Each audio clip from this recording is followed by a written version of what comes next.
How are you guys doing today? Good. That was really lame, you guys. Come on. How are you guys doing today? That's good. So, how many of you guys have known someone or know someone who has cancer? Okay. Now you know another one. So, I'm going to tell you guys my story. And if you guys actually want to check out some of these pictures that are in this photo album, these are all like pictures of my experience with cancer and when I was bald and lost all my hair 3 times. So my story is kind of complicated. In 2006, I was 26, and I got into a car accident that saved my life. And it's the craziest thing because I got into the car accident and I found out I had leukemia. But I had a really aggressive form of leukemia, which is acute promyelocytic leukemia, which is a subtype of another cancer called acute myelogenous leukemia. And those definitions are on the paper that I just gave you. How many of you people know people with leukemia? Okay, so a couple of you. So there's different forms of leukemia.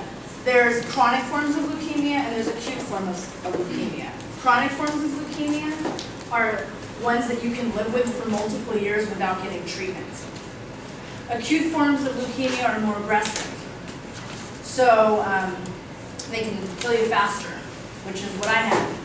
And when they diagnosed me in 2006, they told my mom I had a 10% chance of surviving it. And I had 85% cancer cells in my body. And they didn't think I was going to make it from one hospital to the next hospital. So that's pretty scary, huh? And so, so when they did transfer me to the City of Hope, you guys know about the City of Hope, right? It's a great cancer center that's out in Duarte, over by Pasadena. And they transferred me there, and they gave me the first round of chemo. My body and my lungs went into shock. And blood went up into my brain, and fluid went into my lungs. And they had to put me into a drug-induced coma for 10 days. So you guys all know what it's like to be stuck in a hospital, right? Do you? Some of you guys do? Okay. I was stuck in the hospital for like 45 days. The first time. There were multiple times after that. But they had to put me into a drug-induced coma. And I was in a coma for 10 days. And when I woke up, I couldn't walk. And I couldn't read. I couldn't write anything. Couldn't eat, and I had to relearn how to do all that stuff. I had to go through like extensive training with a physical therapist just to be able to sit up in my bed without passing out because I had suffered something that's called edema. Do you guys know what that is? It's where you're not using your muscles and you don't use your muscles for so long that like, what's the term? It's like atrophy or something. They stop working. And so then you have to regain all that strength back. So I couldn't walk. And I had to relearn how to do that over like a 3-week period. And then when I went home, all I did was sleep because I had been through like so much chemotherapy and so many treatments. But you know what? Through the whole entire experience in 2006 and then 2007, I was really, really positive. Really positive. And you can ask any of my doctors. They'd come in my room and I'd be like laughing about something or, you know, joking around with the nurses and just having a blast. And the biggest thing that I'm thankful for is I didn't know how sick I was. I didn't know I was dying. The doctors only told my mom I was dying. And I don't know if I would have reacted the same way if I knew that or not. And it's a total God thing. It's a total God thing because God saved my life. In that accident that day. Totally crazy. So, don't mind me guys. I have what's called chemo brain. Have you guys ever heard of chemo brain? Or fog brain? It's a condition that cancer survivors have after they've had multiple rounds of chemotherapy or radiation. And chemo brain, they're writing all that down.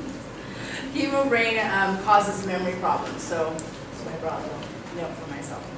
So, I told you guys about drug-induced coma, and then after that, I didn't have any cancer in my body, and the doctors were all saying it was a miracle because when I came into that hospital, they all said, your daughter's going to die.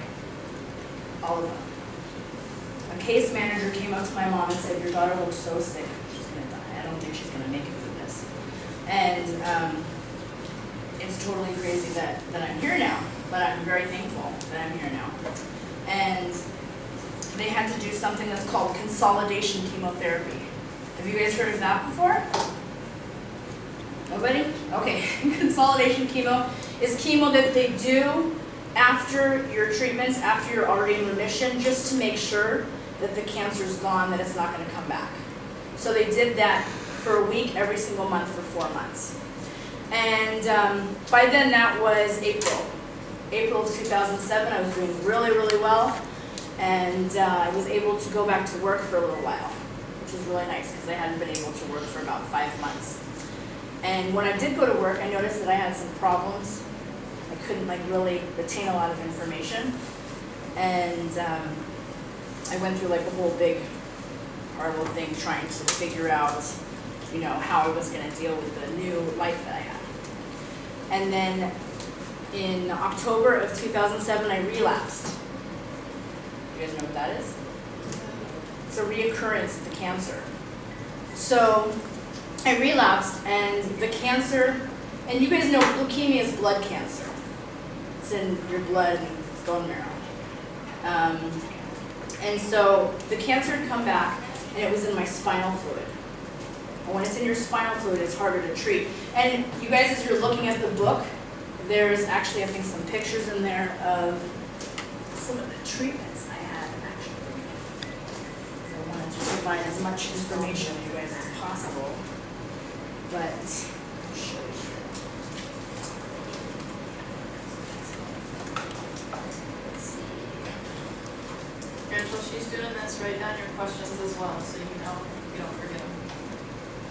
So they did a surgery. They had to do a surgery because the cancer was in my spinal fluid, and the only way that they can treat cancer in your spinal fluid is by doing a spinal tap. You guys know what that is?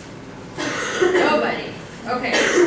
A spinal tap is also known as a lumbar puncture, which is where they take a little needle and they stick it in the back of your spine, probably right around here. It's the bottom. And they stick a little needle in there and they pull out spinal fluid to test your spinal fluid to see what's going on. And if the spinal fluid comes out foggy, then that means that there's something wrong and there's probably cancer there. So they did a spinal tap, about 7 of them. Very, very painful, I know. Very painful procedure. They did 7 of them, and then they had to do what's called a blood patch because they caused a leak in my spine, which is where they had to take blood from my hand and do kind of like a spinal tap and inject the blood into my spine to patch up. I know, to patch up the leak. So it's definitely not a fun experience. But then, here's my doctor. It's my doctor and my nurse practitioner, City of Hope. They're awesome and I love them. They saved my life. And nobody thought that they could. And they did a special surgery, which was an Ommaya surgery. And Ommaya reservoir is actually on your hot sheet there. And it's a surgery where the only way that they could get rid of the cancer without having to keep sticking me in my spine was to put a device in my head. So they actually did a surgery and cut open the top of my head and put a little port up here that I still have. You can see in the pictures. It's like brain surgery. It's pretty exciting. This is my neurosurgeon who was only 36 when he did my surgery. Very cool guy.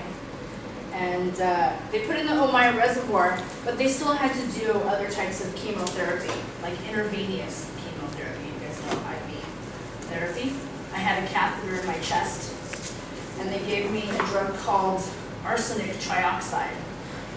Picture of it. And arsenic trioxide has small amounts of arsenic in it. So I was treated with deadly chemicals to get rid of my cancer. That's some information. Here's another picture of Ommaya. And that shows kind of like how they do it. They stick a needle up there in my head, and they can pull spinal fluid out of my head and inject chemotherapy through this little spot, which is really cool. I know it sounds scary, but it's really cool. It's a really cool thing to show people at parties. Trying to get this laugh. Another process that they did to me is a bone marrow biopsy. And here are all the tools that they use for a bone marrow biopsy, which is where they go into your hip bone to test your bone marrow. And they go into your hip bone and they stick a needle in there and they pull out a piece of your bone marrow to test it. So you guys have heard of like bone marrow transplants? That's how they get bone marrow transplant. Bone marrow. So they're doing that process. And you can actually get sedated for that, which is very good. So here's another picture of bone marrow biopsy. It's not very exciting. I know, guys. It's kind of scary. But you know what? I had to learn how to stay positive. You know, I turned like my whole entire terrifying situation of having had cancer into like a mind-opening situation. And I went to Westlake High School. That was many, many years ago. 12 years ago, and the first year when I was diagnosed with cancer, I was volunteering for a lot of charities and I was helping a lot of people. And I was speaking a lot at Westlake High School to all the students there about, you know, my experience with cancer. And I'd come in every week and update them on my status. It was a really cool, fun thing that I did. So I did that until after all of my treatments with my Ommaya reservoir and the cancer in my spinal fluid was gone. And then, so that was November 15th of 2007 is when I had this Ommaya put in my head, and they haven't taken it out since. And by Rachel, what's that picture of? Like a whole. Is that your catheter? oh, that was when I had my Hickman catheter. Yeah. So that's the whole better Hickman catheter, which is right here. Yeah. Oh, it was right here on her I had chest. a Hickman catheter in my chest right here. Yeah, and it went through out of her neck too. So she had a hole here and a hole there. Well, no, that's a portacath. That's after her A stem cell Hickman is, transplant. that's when She they started took growing it out. extra So ton. this is And a so that was picture the extra. Did they cut it off? of Yeah. a Hickman catheter. And what they actually did to put the Hickman is they go in through my neck. They went in through my neck, so I have a bruise here. And then they come out right here. And it looks just like this, and it has two lumens hanging from it that they can hook up to machines to administer chemo and antibiotics. And here's details about it to make sure that it was in my heart, because when they stick a Hickman in, the purpose is to get the little catheter into your heart so they can administer chemotherapy. Crazy. Did that answer your question there? Good? Yeah. Okay. So by December, so this was a year after I had my cancer, because I had my cancer in December of 2006, which means I spent my entire Christmas and New Year's in the hospital, sick. It wasn't fun. And by December of 2007, my doctor said to me, my oncologist, said, we're going to have to do a stem cell transplant. And, you know, everybody's heard about stem cell transplants, but most people thought that that was experimental. But they've actually been doing bone marrow and stem cell transplants at the City of Hope for 35 years. And they've done over 10,000 bone and stem cell transplants, which is amazing. And so I was one of the lucky recipients of a stem cell transplant, and I get to tell you guys all about how that works. It's very exciting. So for a stem cell transplant, I know you guys look so jazzed about this. I think I have some pictures in here actually for you. For a stem cell transplant, they have to prepare you to make sure that you are stable enough to go through the process, because it's very, very hard on your body. So I had to do a breathing test. This is like a breathing machine. They had to do a breathing test to make sure that I had enough oxygen in my